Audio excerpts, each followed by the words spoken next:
Oi pessoal, tudo bom?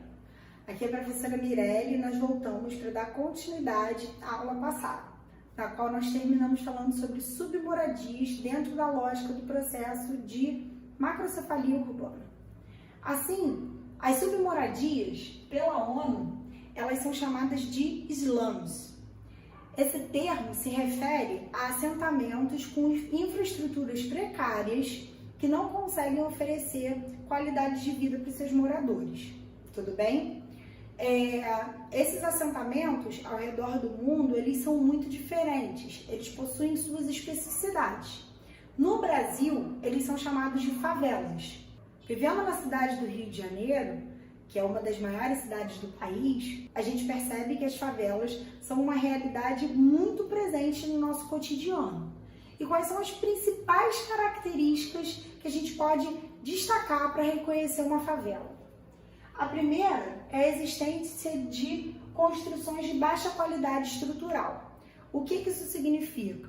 Se a gente está falando de uma população que procura uma área mais humilde, mais barata para poder viver, consequentemente, as construções que vão se estabelecer lá não são construções de qualidade.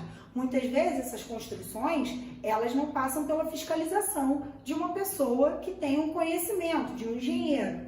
Consequentemente, a gente repara que em episódios de chuvas intensas, como esses que acontecem geralmente no final do verão, na cidade do Rio de Janeiro, essas favelas elas acabam sendo marcadas por tristes deslizamentos, enchentes, quedas de construções, desabamentos.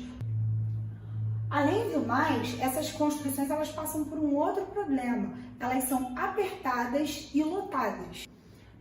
Uma outra coisa importante que a gente pode destacar é a ausência de saneamento básico adequado, o que diz respeito à água potável, esgoto encanado. Muitas vezes na favela o esgoto ele fica a céu aberto, crianças brincam ali, pessoas circulam, isso atrai vetores de doença, o que acaba inclusive comprometendo a saúde das pessoas que habitam esse espaço. Um outro problema em relação às favelas é a questão da coleta do lixo, que não é regular, o que muitas vezes gera um acúmulo de lixo e esse acúmulo, por sua vez, também contribui para a atração de vetores de doenças, como ratos e baratas. As favelas também vivem um problema em relação aos seus sistemas elétricos. E aí, uma situação que é muito comum de nós vermos é a existência de gatos. O que é o gato? O gato é um termo pejorativo que a gente usa para se referir a uma ligação ilegal de luz. É um fornecimento de luz que não passa pela empresa fornecedora. Consequentemente, a pessoa não paga por aquele fornecimento de luz. Precisamos levar em consideração que as pessoas que ocupam esse espaço são muito pobres. Então, a busca pela redução do custo de vida ao máximo, ela ocorre inclusive em relação ao fornecimento de energia elétrica. A carência de infraestrutura e serviços públicos também é real.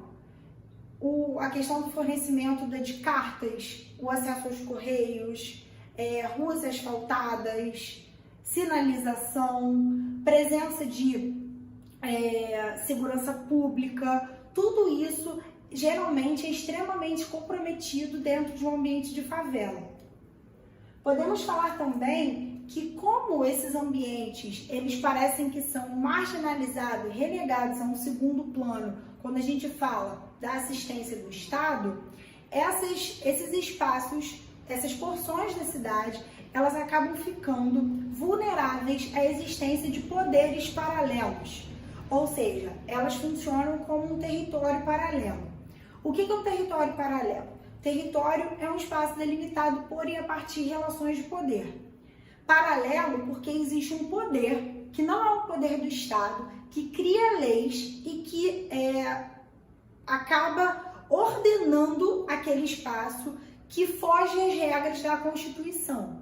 Um exemplo disso são os comandos, que geralmente estão associados aos tráficos de droga, e as milícias, que são policiais corruptos que acabam dominando esses espaços,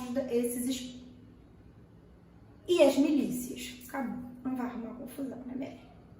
E as milícias, que são policiais corruptos que acabam dominando o espaço da favela, impondo ordens e regras sem a autorização do Estado. Assim, a gente pode fazer um contraponto entre a cidade formal e a cidade informal. A gente pode considerar essas favelas como parte de uma cidade informal. Por quê? Porque essas favelas, elas muitas vezes, elas estão tão marginalizadas no sistema, no sentido de não terem serviços, não terem infraestrutura, não terem assistência do Estado, sofrerem com essa questão dos poderes paralelos, que elas acabam basicamente vivendo dentro de uma lógica diferente do resto do espaço urbano.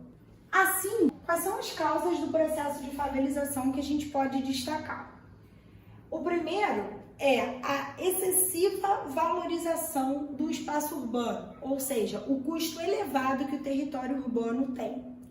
Ele é tão caro que só quem pode ter acesso a determinados lugares é quem tem muito dinheiro, quem pode pagar por eles. Quem não tem condição de pagar é obrigado a viver nas periferias. Essas pessoas, elas têm a opção de ir para as bordas das cidades, certo? Essas bordas, geralmente, elas são mais pobres e oferecem menos infraestrutura de serviços e de comércio. Ou elas têm a opção de viverem nos grandes centros, só que em áreas com condições, com características precárias, como nós acabamos de ver. E por que as pessoas acabam optando por ficarem nesses grandes centros, vivendo nesses ambientes tão degradados? Pela necessidade de proximidade do mercado de trabalho ou do local de estudo. O sistema de transporte nessas grandes cidades que vivem, que sofrem com a macrocefalia, é um sistema de transporte extremamente carregado, extremamente denso e que sofre com grandes congestionamentos, como nós já falamos. Só que associado a isso, a gente ainda tem um transporte público que é precário e, além de ser precário, ele é lento e ele é caro. Então, o deslocamento acaba sendo muito cansativo. As pessoas que vivem literalmente nas margens, nas bordas da cidade, elas precisam ficar muito tempo dentro de transportes públicos se deslocando e o custo disso acaba ficando muito alto. Por esse motivo, parte dessas pessoas preferem morar próximas a esse mercado de trabalho, a esses grandes centros, mesmo que em condições não tão favoráveis, não tão sem tanta qualidade, como é o caso das favelas. Então, pessoal, chegamos ao final da aula de hoje.